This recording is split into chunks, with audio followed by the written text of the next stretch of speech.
I shot it, and he showed it to on class on Friday, and I was, wow, he really believes in me to be a filmmaker. And I told him, I want to do this. I want to be a director. And he was, well, you got to work really hard, but it's possible if you just stay curious and have a good attitude about it. So from there, I went on to go to UCLA for college, and not that enemy school. I went on to UCLA, and then from there, I just kept meeting new people, getting more curious, and eventually, I got a job working at the television studio there at UCLA. And from there, I learned a lot of the hands-on practical stuff. Basically, the stuff you guys learned here, like with composition, camera moves, but at a greater level, where essentially they give you a camera and go, okay, go create this show for us, or go do this show for us in college. Because when you get to college, you have a lot of fun like that. You get to be paid to do this stuff. And from there, I just kept meeting more and more people. Eventually, I got a job at Marvel. I was working at Marvel Television. Specifically, I was working at Agents of S.H.I.E.L.D. I was a colorist there. Basically, you see, like, when you shoot something, it doesn't look that good. It looks okay. But then when you put it in a computer and you add colors, it looks amazing. So that's what I was doing for Marvel. I was basically, like, they would give us the drives, and then we would just color it, make it look beautiful, and then send it back to, like, the directors and the producers. Sometimes, like, we had Josh Whedon come in to the office, the director of Avengers, because he's show running that show. And then from there, but I didn't want to be too much in the technical side, like post. Like, I don't like being in the computer too much, because that, to me, it's like you're sitting around and just constantly meeting a deadline. With me, I wanted to interact with people more, because I've always been curious. I want to talk to people. I want to get to know people. So I was applying, and I finally got a job working at Dreamworks Animation, which is one of the companies I always wanted to work for, because I wanted to be in a position where I get to meet and interact with, like, top-notch people who have made it, quote-unquote made it, who have made, like, who won Oscars, who make big movies, and I can, like, pick their brains and talk to them. So where I currently work right now, I work in the TV side. So all the TV shows that Netflix creates or that DreamWorks creates for Netflix, that includes Puss in Boots, Voltron, Voltron, Peabody and Sherman. Everyone's going like, oh my God, so yes, you guys watch the show, it's good. Let's see. Really? Awesome. Let me see. I work like with two executives who essentially run 9 shows. Of those are Voltron, Puss in Boots. They're doing a Kung Fu Panda show. But altogether, that is essentially, I support 2 of these creative executives, and their job is essentially to make sure the shows run smoothly and interact with all the people that are creating them, which includes like the showrunners, the writers. Yeah. How you made that film where it's like the dragon? How to Train Dragon? Yeah. We're making the 3rd one. Well, I'm in the team that's going to make the 3rd one. Okay, just hold the questions. Let them. You want to tell them more? Essentially, my job. Essentially, is to give notes on like the cartoon, like basically, because we're basically making cartoons, which is a lot of fun, but it's a lot of work to get to that final stage. So what you guys watch has been like 20 times over, changed, adjusted, changed. So we start with the script, which is what I'm assuming you teach them with the script and like, the story phase. You get that locked in after like 10 drafts with the showrunners. Then you move on to the animatic phase, which essentially, think of it like a rough cartoon. Like, have you guys seen that old school like pamphlet where you have a picture that goes like this, then another picture that goes like that? Oh, yeah. Then if you animate it, it goes like, that's what an animatic is. So we do that with all the shows at DreamWorks. So like for Voltron, they'll show us like a really rough sketch with the voice acting in it, and it's essentially a computer, and we watch like a screen, and it's like they're going like this, and okay, that looks good, but have them go more like this, have the arm go more like that, all these different notes, and it goes by like another 10 stages. And then finally, we take that and we ship it overseas to get it fully animated, and then we bring it back, and then we go through another like 10 passes to that, which is final color, and then what you see, we finally take that, and we mix it, we score it, or we put in the music, and then we put it up on Netflix. So it's a very long process, but it's a lot of fun watching it from beginning to end, because you see essentially someone with an idea on paper, and then it goes from paper to final like color animation, which is really awesome. And everyone in the office is like a kid, so we have like Nerf gun battles. That's the type of environment we're in. We have like, we have toys all over the office, like similar to here, but it's a bunch of toys everywhere, like from How to Train Your Dragon, Shrek toys, Puss in Boots. So that's a little bit about what I do at DreamWorks. Okay. Yes. Is there going to be a new Shrek movie? Yeah. Really? Shrek 3 came out before? It's gonna be Shrek 5. What? Yeah, there's 4 Shrek movies currently. Oh yeah, Shrek Ever After. Yeah, Shrek Ever After. Oh yeah. It's funny because in a meeting, I was in a meeting with the producer of Trolls, the Trolls movie. Yeah. Yeah. I love that. So the co-director of Trolls is actually the voice of Rumpelstiltskin in Shrek Forever After. So in the meeting, he'll start doing the voice, and it's hilarious. We're all like into it. We're like, oh my god! He goes like, he starts doing all like, yeah, and they're like, oh my god, that's Rumpelstiltskin. He's like, oh yeah. I'm like, I remember watching when I was a kid. So yeah. What? There is. It comes out like 2 years from now. Yeah. But that's Pixar. Wait, what? Yeah. I have 2 questions. Guys, just quick, Emily. What part do you do in your like? What do you do? What do I do? Yeah. What's your part? Okay, guys. So, Arthur. You know how I mentioned that we go through different stages, like the script, the animatic? I go in those meetings and I give notes. So I sit with my 2 bosses and they'll be like, Jonathan, what do you think of this? Do you think this arm should be more like this, or do you think this arm should be more like that? And I give notes to basically the showrunner, which is kind of surreal because I'm like 23 and the showrunner is like 40. So he's taking notes from like a 23-year-old. Yeah. What's your favorite part working with your group? My favorite part? Just the people.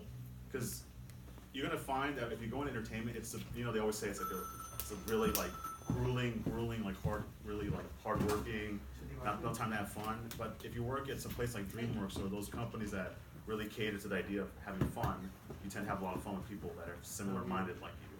Like everyone's super nice, everyone wants to have a good time, they just want to have fun and get this really cool stuff done. And I feel like when you're working like children animation or just animation in general, you have to be a certain type of person, or you can't just be mean, you have to be nice, because I feel like it reflects the stuff you're making.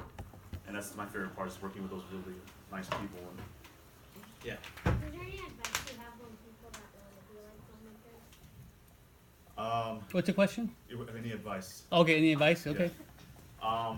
I'd say, just speaking from my own personal experience, you gotta have just a really good attitude about everything. Like, you gotta be curious to learn, and like, cause me, like, I would seek out people. I'd be like, hey, I wanna work here. What does it take to work there? And I would take like a lot, it's called like, you have a lot of coffee and lunches with people, and then eventually that leads to relationships, which leads to job opportunities. But it's me going like knocking on doors. It's like the metaphor. It's like, oh, let's knock on this door. Hopefully someone opens, and if no one opens, keep knocking. Someone will eventually open. Mm-hmm. So something that I recommend is having a good attitude and being optimistic and working, like being driven. You have to be driven to want to do it. You know, one thing I think is interesting is you tell them about how you worked while you were in college, how you started that production company, and how that led to more opportunities after college. Well, when I was interning, before I worked at Marvel, I was working at this other company where I was doing a lot of development, which development is a fancy way of saying like reading scripts and giving notes to see if they get pushed to make a movie, basically. And I had a chance to meet with the CEO of that company, who is like a millionaire. He's really established, really awesome. And I asked him a few questions. I asked him, look, what does it take to become you? Because that's inspiring, that's amazing. And he was, well, you have to climb 2 ladders. You have to climb what's called the corporate ladder. The corporate ladder is like you put on your fancy tie, your shoes, and you go and you meet people. That's like you working at Dreamworks, et cetera, et cetera. But you also have to climb your creative ladder. Like you have to keep making stuff. Like, because no one's gonna teach you how to be a better filmmaker. You have to just go out there and keep doing it. So what I decided to do is I decided to just climb both. Like right now I work at Dreamworks, I wanna meet the right people, connect with the right people who have the power to take me seriously. But I also wanna have the stuff to show that I can do it. Like here, I can do this movie, I can do this short film, blah, blah, blah. So like he was mentioning, while I work there at Dreamworks in the nighttime and in the weekends, I do a lot of I shoot a lot of short films, a lot of commercials, a lot of music videos, just to keep that part of me going, that creative part of me. So it's a balance act. Is how do you try to just build upwards and meet people that can take you seriously? Like, you know, you mentioned like, oh, the director, producer of Trolls, you're like, oh my God, that's insane. And then had a chance to like have like a personal connection with them, and that eventually maybe they can give you a job. You know, be like, hey, look, I can direct too. Look at this, and they're like, oh, that's interesting. So you have to make sure you have a group of like 4 friends that you guys make films together, and well, you know who guys know who J.J. Abrams is, right? Yeah. Well, you know that J.J. Abrams, when he was your age, roughly, he was from New Jersey, and he had 3 friends. He had Brian Burke, what's his name? So Brian, I'll let you know who they are. So Brian Burke, what's the DP's name from Batman vs Superman? Anyways, another. Wait. Coming to me. Can you Google it? yeah. Well, go ahead. He had these friends, and he had these like 3 friends, right? Brian Burke and 3 others, and Michael Giacchino, and all these friends of his. They were the same age as his, and they were all from the same neighborhood block. And they were like, let's make movies together. And then it's funny because fast forward 30 years later, they're the same people he's working with. Like Brian Burke is his producer that runs Bad Robot for him, Michael Giacchino has composed all of his songs for all of his movies. So it's insane how it works. And then, you know, the other third person, I can't think of it, he shoots all of his movies. Like he shot Super 8, he shot Star Wars, and his editors are two women, and he knew them since New Jersey. So they've edited all of his movies. So it's about meeting friends that have like the same common goal as you guys, and you can like contribute something. Let's say you have a vision, like you have a really good story idea, but someone else is really good at setting up the camera. Maybe that's your little group there. Because then, it's funny because J.J. Abrams was making stuff at your age, and then Steven Spielberg called him and goes, hey, can you cut this stuff for me? And then before you know it, that led to one thing. Eventually now he's J.J. Abrams. Now you know him as the guy that made Star Wars. But it starts out with just meeting like-minded people. Like, I did the same thing after college. I met like these three guys. One of them was a really good person with the camera. One was a really good like visionary. The other one's a really good composer. And we just keep making stuff together. Yeah. Why did you want to choose DreamWorks? DreamWorks? So when I was a kid, I grew up watching three things. I grew up watching a lot of Steven Spielberg movies, a lot of DreamWorks animation movies, and a lot of Pixar movies. So, as a little kid inside of me, I was like, I want to work for those companies because those are the movies that inspired me.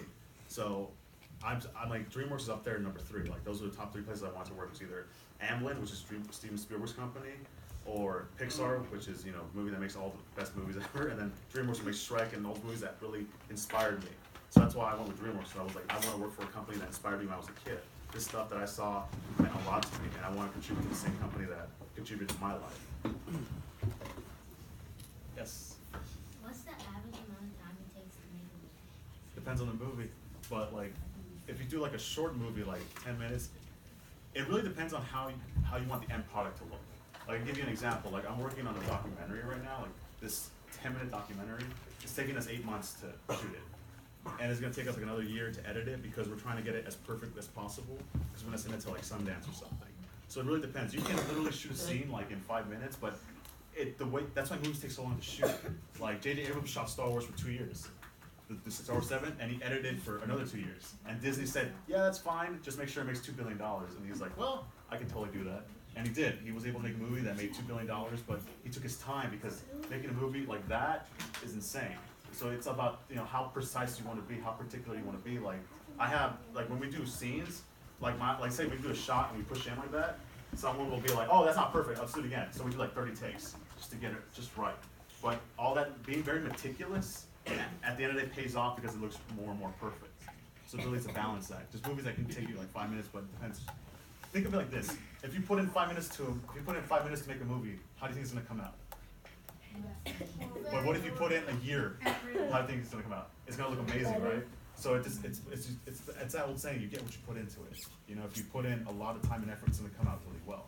If you put in like a little bit of time, then it might not come. But obviously, you know, everything's different. Like, I'm in a different stage than you, but you, like, let's say you take like a little longer. Like, what if you think of it like this? What if you make it better like this?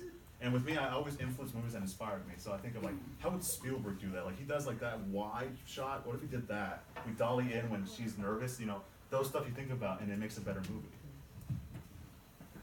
Yeah. What was your favorite movie from DreamWorks? DreamWorks was probably Shrek. That was like the movie that had like a donkey and everything. Yeah, exactly. We actually have waffles on campus. Like, it's like a little statue of donkey eating waffles. I have like a little toy. Yeah. And then we have because the CEO, he has like 4 statues of the Kung Fu Panda from Poe, and he has like the Poe statue like this in the cafeteria, like eating dumplings. It's really cool. Oh, I like Poe. Any other questions? What would you say, like like a lot of kids a lot younger now that are starting to be filmmakers? What are some of the skills that you think that they could work on, like in terms of like social skills or storytelling, that would be good things to focus now at their age? What would you recommend in terms of the focus? Looking back, you're so close to your having been a kid still, Yeah. but before I'm a little older and obviously I'm further away from my childhood. But what would you recommend for them to? Is if you really want to be a filmmaker, like, own it. Like, really own it. How many of you want to be filmmakers here? Okay, Like, a few. Okay. I want to make YouTube videos. Okay. All right. like if you guys really want to be filmmakers, like that's something that you really want to pursue, like, own it and make sure to express how much you want to be a filmmaker. Like, show that passion. Like with me, a lot of people, what they tell me is that I'm really good at like showing like that I'm really interested in this, and they get inspired just hearing me. And they're like, oh, what if we do this together? So that's one thing that I did a lot when I was a kid. I was like, I want to be a filmmaker, and my mom would be like, yeah, you're just joking, right? And I'm like, no, Mom, I want to be a filmmaker. But eventually, she saw that I was very serious because I kept doing movies every weekend. Like when I was your age, I would make movies every other weekend. Were they perfect? No, but it was practice. Like I showed him a bunch of my movies, and they were terrible. Remember? Well, you know, for Yeah. the age, it was good. But yeah, but it was good practice, and then I got to know people, and they're like, oh, you're the one that wants to do a film. I'm like, yeah. And then eventually that helped me when I went to high school. I got to meet more people who were in that same magnet program of like filmmakers, and then from there I made more stuff, and then eventually when I went to UCLA, I already had those skills developed because I was making stuff when I was your age. That's why J.J. Abrams is like a good example, because he was your age when he was making all this different stuff already. So by the time he got to like the big leagues, he already knew everything. Same thing like Steven Spielberg, when he was roughly like he made like 9 movies when he was like from 7 to like 10 years old. He made 9 movies, so when he got like a big movie, he knew how to handle it. So what I recommend to all of you is just take a camera and start practicing. Like I'd say watch your favorite movies and be like, how did he or she do this? How did they set the shot here? Why did they choose to move the camera like that? Because I would watch a lot of movies when I was your age. Like, why did they do that? Why did you choose to do this? Why did you choose to do that? And then the other thing I would recommend is learn how to cut on a computer, like editing. That's very important because now you're getting to a stage in like the industry where you either have to be a director and editor. You have to know how to cut your own stuff, because when you start out, you're gonna be cutting a lot of your own stuff until you meet an editor who you can trust or who believes in you, and then they'll cut for you. So it's a lot of just like getting out there and just doing stuff. Yes. When is Shrek 5 coming out? Shrek 5, I am not sure. But you know, I think one of the things I noticed about Jonathan is that he's really good at getting along with all personality types. That includes people who are difficult, and a lot of people would say, "Oh, forget you," and they don't get along with people. If someone does something that's kind of insulting, they won't want to work. They get their feelings hurt. And what I noticed about Jonathan is that he doesn't take that personally, Yeah. and he can hang in there and he doesn't give up. So tell us about getting along with people who are hard to get along with. It's a specific skill, because there's people that don't know how to talk to other people, like simple as that. They're just like, they'll yell at you, they'll scream. It hasn't happened to me at Dreamworks, but it's happened to me in the past in other jobs. And what you have to do is just, make sure to be the bigger person. Like, it's fine, why do you think that? Or like when they tell me, hey, that movie that you made was terrible, like, okay, why? How? Like, I wouldn't be all aggressive. I'd be like, okay, that's interesting to think about that. Why? Because if you have that attitude where you're like, you have a good attitude about it, and you're patient, because the thing about this, I always had like the end goal in my head. I was like, I always want to know, I want to end up here. What is it going to take to end up there? I'm going to find roadblocks on the way. I'm going to find people that are going to like say, oh, you can't do this, or no, you can't do that. But you have to be very steady and patient, and be like, all right, yeah, interesting, because then you're going to be open to learning.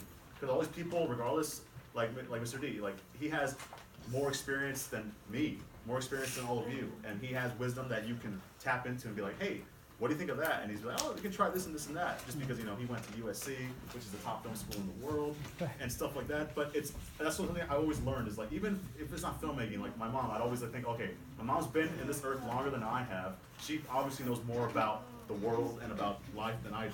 So it's about opening and being like very open to people's like advice. And like, oh, what do you think of this? Or, hey, what if we tried this? And like, oh, it's interesting that you say that, And it's funny because it reflects on filmmakers too. Like George Lucas, when he made the first Star Wars, he was really young, and he took advice from people. He was like, hey, what if you tried this? Like specifically, you guys seen Empire Strikes Back where Darth Vader says, I'm your father? Yeah. Remember the scene where Leia says, I love you, and then Han Solo goes, I know, and he falls in? Yeah. It's like really cool and like awesome. Well, that scene wasn't written in before. Like, George, that wasn't written in, he was gonna say, I love you too, and that would have been it wouldn't have been as cool as him going, oh, I know if you love me. So the director said, what if we tried this? And George goes, yeah, let's try that. And it turned out to be a really memorable moment in the movie. So it's like being open to critique. Even though he was George Lucas, he was like, I'm open to try something different. I'm open to your advice, because I'm still learning as I go. And I feel like regardless of how old you are, whether you're 7, 10, 15, 50, you're always going to be learning. Like Steven Spielberg's always saying, "Oh, I'm learning something new in every movie I do." Even though the man's like, I consider him a legend. He's made like 40 movies. But Yeah, one thing that Jonathan has is I think is unusual, pretty rare. Is to be an executive is a specific personality, and then to be a creative is a specific personality. I would say I have more of a creative slant with very little executive skills or interests. But the fact that he can balance the creative with the executive, how do you do that? How do you find that balance between your creative, ambition and your executive ambition? How's how you the trick to that? well, let's see. The kid inside me always goes, I want to be making movies. Because something about when you grab a camera and you put it on something and you just, you dolly here, you push this, you create like motion, you create emotions with it. That to me is like exhilarating, exciting. But then that's the kid inside, right? Then the adult in me goes, I have bills, I gotta pay stuff, I gotta make sure to take care of my mom. So how do I balance that? That's how I balance. Like the executive part of me is like, all right, here's how we're gonna make money off of this. Here's how we're gonna do this. Here's how we're gonna do that. Blah blah blah blah. Where it keeps me like that sturdy, like that really steady and patient adult. But then the kid in me is like, all right, what if we grab the camera, we move it this way? So that's how I balance it. I basically switch, of two minds. Yeah. That's still in development, maybe. Yes. Help booze. Well, I worked on Boss Baby and Captain Underpants. Oh. Wait, then you Yeah, worked they on came out. Boss Baby. Oh, I like Boss Baby. Yeah. Yeah. It was just confirmed by Hollywood Reporter. There's gonna be Boss. It's gonna be called Boss Your Baby. Boss Baby. Yeah. Wait, is it the same guy though? Yeah, Alec Baldwin. They're getting Alec Baldwin. And the same Make it like, Boss modern- Baby. I think so. I'm not sure yet. Yes. Yeah, he was like sucking things like. So how about this? You guys have been taking some notes. Have some of you guys have some questions you've written down? John, why don't you take some questions? Yeah. 6 months. So I started in January.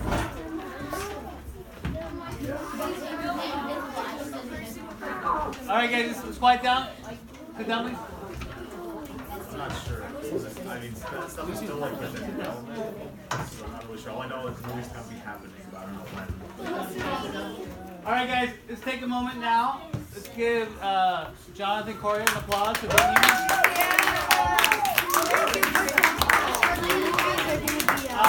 Can you guys, you guys collect all the notes, please? Notes. Everyone give me your notes. Yeah. Oh my god, I feel so good.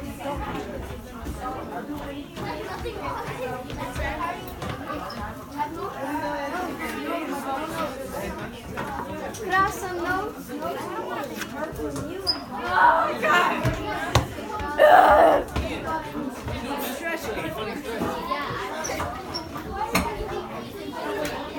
You got some notes?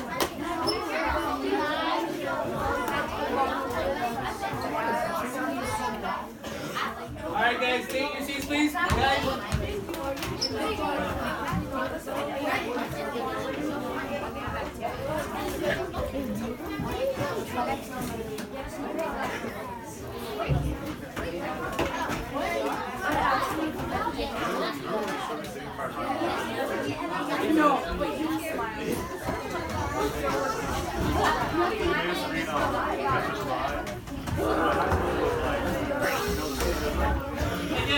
Okay, just 2 minutes. Stay here. Shut the door. Boris, you're not representing. Stay here. What? 8:44 is the bell rings. 8:44. Yeah, have a seat. Have a seat. Schedule? It's It's right there, man. Where's the schedule?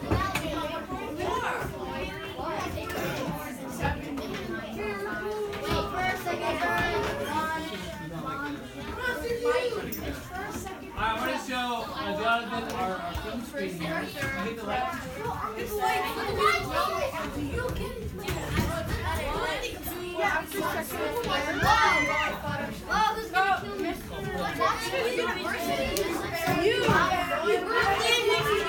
I can't see. Dreamworks.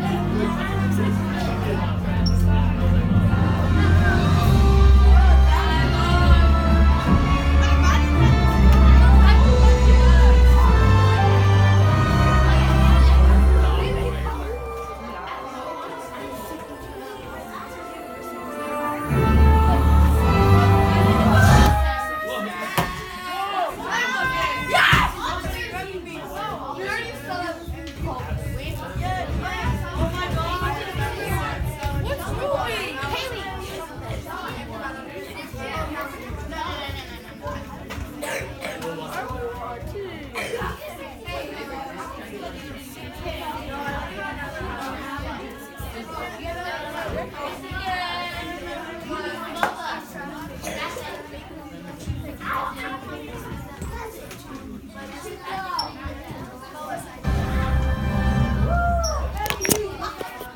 you have a disco ball.